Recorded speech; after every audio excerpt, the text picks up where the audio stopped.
మీ తాకట్టు బంగారాన్ని విడిపించిన 30 నిమిషాల్లో క్యాష్ ఇవ్వబడును. కొమ్మూరి గోల్డ్. అమరావతిలో ఎయిర్పోర్ట్ నిర్మాణానికి కావాల్సినటువంటి ఫీజిబిలిటీ రిపోర్ట్ని రెడీ చేసి పెట్టుకుంది ఆంధ్రప్రదేశ్ ప్రభుత్వం. దీనికి తగ్గట్టుగానే మరొక 2 ఎయిర్పోర్ట్లు, కుప్పం ఎయిర్పోర్టు అలానే శ్రీకాకుళం ఎయిర్పోర్ట్, ఈ రెండింటికి సంబంధించిన ఫీజిబిలిటీ రిపోర్ట్లు కూడా రెడీ అయినాయి.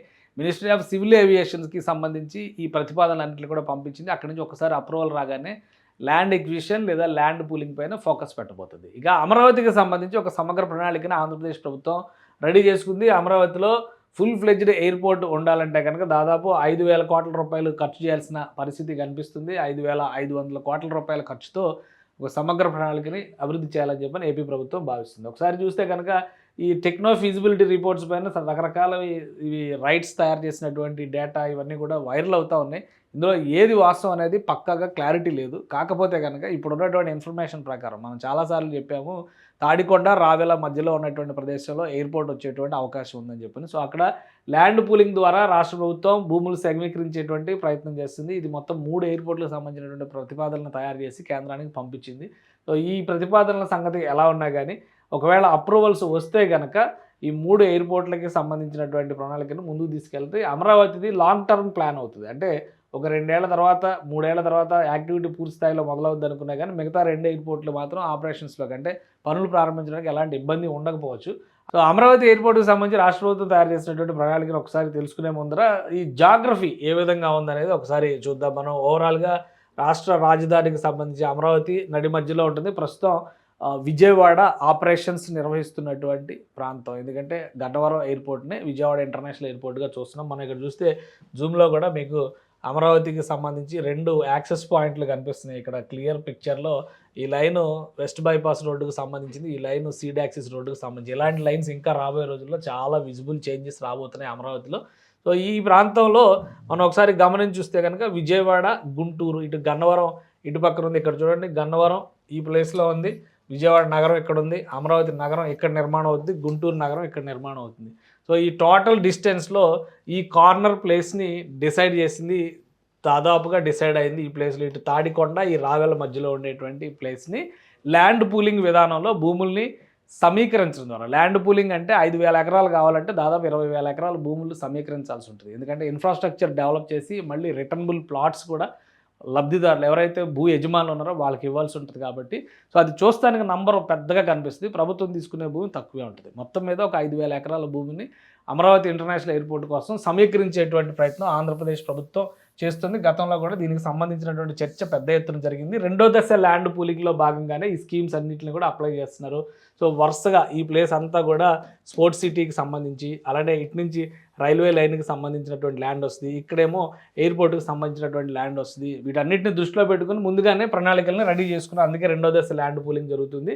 సో ఇక్కడ మనకు ఉన్నటువంటి సమాచారం ప్రకారం చూస్తే 4,419 కోట్ల రూపాయల ఖర్చుతో పీపీపీ మోడల్లో డిజైన్, బిల్డ్, ఆపరేట్, ట్రాన్స్ఫర్ మెథడ్లో ఫేజ్ 1ని డెవలప్ చేయడానికి అవకాశం ఉందని చెప్పి రాష్ట్ర ప్రభుత్వం ఒక ప్రణాళికను రెడీ చేసింది. అంటే దీనికి సంబంధించి టెక్నో ఫీజిబిలిటీ రిపోర్ట్స్ని రెడీ చేసుకున్నారు. ఆల్రెడీ అమరావతిలో ఎయిర్పోర్ట్ కడితే యాక్సెస్ ఎలా ఉంటుంది, ఎవరెవరు ట్రాన్సిట్ అవుతారు, ఎంతమంది ప్రయాణికులు వెళ్ళే అవకాశం ఉంది, ఎక్కడెక్కడికి విమానాలు నడపచ్చు, ఎక్కడెక్కడి నుంచి విమానాలు వచ్చే అవకాశం ఉంటుంది, దానివల్ల చుట్టుపక్కల ఉన్నటువంటి ఎయిర్పోర్ట్ల మీద ఎలాంటి ప్రభావం పడుతుంది, అక్కడ ఎకానమీ బూస్ట్ అయితే కనుక ఎక్కడ అడ్వాంటేజ్ ఉంటుంది, ఏ ఎయిర్పోర్ట్ని మేజర్ ఎయిర్పోర్ట్గా డెవలప్ చేయాలి, ఇవన్నీ అందులో స్టడీ చేస్తారు. అక్కడ భౌగోళికంగా ఉన్నటువంటి వసతులు, వనరులు, నిర్మాణానికి ఏమైనా అడ్డంకులు వస్తాయి, ఇవన్నీ కూడా స్టడీ చేస్తారు. కాబట్టి ఆ టెక్నో ఫీజిబిలిటీ రిపోర్ట్ రెడీ అయింది కాబట్టి నెక్స్ట్ ఫేజ్ ల్యాండ్ ఎక్విజిషన్. అందుకనే మినిస్ట్రీ ఆఫ్ సివిల్ ఏవియేషన్కి ఈ ప్రతిపాదనలు అన్నింటినీ కూడా పంపించింది. ఒకసారి అక్కడి నుంచి క్లియరెన్స్ వస్తే కనుక 4,618 ఎకరాల భూముల్ని ఇక్కడ సేకరించాలనుకుంటున్నారు. తాడికొండ, రావెల ప్రాంతంలో దాదాపుగా around 70 to 75% of affected farmers reportedly expressed willingness on the first day of consultations to provide land subject to the acceptable for land pooling package. ఎందుకంటే మొదటి రోజే రైతులు ఫేజ్ 2 ల్యాండ్ పూలింగ్కి రెడీ అయిపోయారు. తొందరగా తీసుకొని తొందరగా పనిచేసి తొందరగా మాకు ఇచ్చేయండి అని చెప్తున్నారు వాళ్ళు కూడా. కానీ ప్రభుత్వ పరంగా కొన్ని ప్రొసీజర్స్ ఉంటాయి కాబట్టి కొంత డిలే అవుతుంది. సో ఇప్పుడు ఎయిర్పోర్ట్కి సంబంధించి ప్రతిపాదిస్తున్న దానిలో కూడా 4,600 ఎకరాలు అయితే కనుక ఒక ట్రంక్ ఇన్ఫ్రాస్ట్రక్చర్ డెవలప్మెంట్కి 1,087 crores 1,087 కోట్ల రూపాయలని ఆ ఏరియాలో భూగర్భ డ్రైనేజ్ కావచ్చు, రహదారులు కావచ్చు, విద్యుత్ సరఫరా కావచ్చు, మంచినీటి సరఫరా కావచ్చు, వీటన్నిటిని ఏర్పాటు చేయడానికి ఒక 1,000 కోట్లు ఖర్చు అవుతుంది. అక్కడ ఒక చిన్న సిటీ డెవలప్మెంట్ లానే ఉంటుందన్నమాట. సో అదనంగా ఎయిర్పోర్ట్ నిర్మాణానికి ఇదేమో పీపీపీ మోడల్లో కాబట్టి ఇది కంప్లీట్గా ప్రైవేట్ పార్టీస్ పెడతాయి. పీపీపీ మోడల్లో గవర్నమెంట్ ల్యాండ్ మాత్రమే ఇస్తుంది, ఇన్వెస్ట్మెంట్ మొత్తం కూడా ప్రైవేట్ కంపెనీలు పెడతాయి. గవర్నమెంట్ పెట్టేటువంటి ఇన్వెస్ట్మెంట్ ఏమీ ఉండదు. కానీ కుప్పం ఎయిర్పోర్ట్ నిర్మాణంలో మాత్రం గవర్నమెంట్ 15-20% క్యాపెక్స్ పెట్టాల్సినటువంటి అవసరం కనిపిస్తుంది. సో దానికి కూడా ఆంధ్రప్రదేశ్ ప్రభుత్వం సుముఖత వ్యక్తం చేసింది. సో దీనికి ఉన్నటువంటి డిఫరెన్స్ ఇది.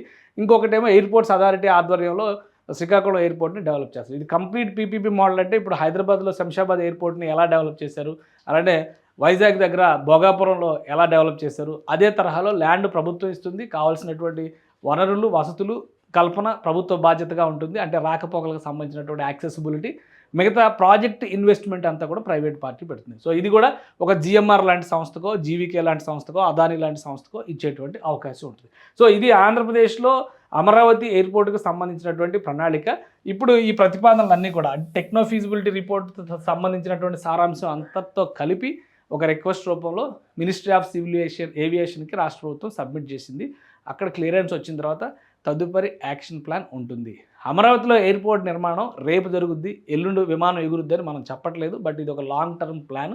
ఒక క్యాపిటల్ సిటీకి ఆ స్థాయికి తగ్గటువంటి వసతులతో భారీ విమానాశ్రయం కావాలి అనేటువంటి ఆలోచనతో ఈ ప్రతిపాదన చేస్తుంది. ప్లస్ ట్రాన్సిట్ హబ్గా దీన్ని ఒక కమర్షియల్ సెంటర్గా డెవలప్ చేస్తే అటు అమరావతి, విజయవాడ, ఇటు గుంటూరు 3 నగరాలకు సంబంధించినటువంటి ప్రజలు ఉపయోగించడానికి అవకాశం ఉంటుంది. యాక్సెసిబిలిటీ కూడా ఆ స్థాయిలో పెరుగుతుందని చెప్పి ఏపీ ప్రభుత్వం భావిస్తుంది.